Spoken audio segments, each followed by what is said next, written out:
à tous, nous sommes au sommet de l'élevage et j'ai le plaisir de rencontrer Sébastien Paquet et il va me parler du bien-être de l'éleveur et de l'animal. Depuis plusieurs années, j'ai un partenariat avec la MSA Auvergne. Je suis ravie de travailler en local avec les 4 départements et nous sommes amenés à travailler sur le bien-être de l'animal, mais aussi on prend en compte le bien-être de l'éleveur. Et j'ai envie qu'on parle aujourd'hui de ce qu'il existe en termes d'équipement ou d'encadrement pour l'humain. Je t'écoute.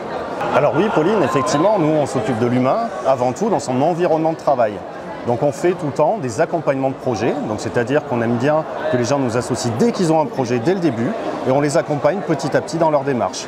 Donc on est bien d'accord, il faut encadrer l'humain en fonction de son environnement, en fonction de sa charge de travail, en fonction de l'effort physique. Donc qu'est-ce qu'il existe actuellement pour améliorer le confort de l'humain? Il y a à peu près un an, j'étais appelé sur une ferme et on m'a demandé voilà, comment améliorer les conditions de travail. C'est une dame de 38 ans qui commence à avoir des petites douleurs et qui me dit mais qu'est-ce que je peux faire pour améliorer?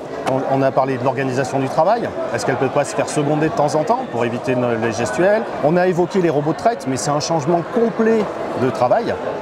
Et finalement, voilà, on va faire un réaménagement de sa salle de traite. On a également évoqué, et je crois que ça t'intéresse, quelque chose qu'on peut rajouter sur la personne, qui est l'exosquelette. Mais encore faut-il avoir envisagé toutes les étapes avant. Alors, exosquelette, ça veut dire que c'est une structure que c'est un équipement que tu mets sur toi qui permet de soulager des tensions et soulager l'effort physique, c'est bien ça? Là, ce que je te propose, c'est que je peux te montrer un exosquelette qui soulage les membres supérieurs. Donc nous, à la MSA Auvergne, on a fait le choix d'en acquérir pour les prêter à nos éleveurs de façon à ce qu'ils puissent tester sur du long terme. Voilà, il faut vraiment que ça soit adapté à la morphologie et il faut prendre le temps de le régler. Ça, c'est vraiment quelque chose d'important. L'accompagnement, voilà, on voit, ça la soulage dès qu'elle passe au niveau de la ligne de cœur. Grave. Ah, ça n'a rien à voir. Et en fait, je pense qu'il faut tenir compte que ton gabarit change. Et que quand tu passes dans des endroits étroits, tu peux...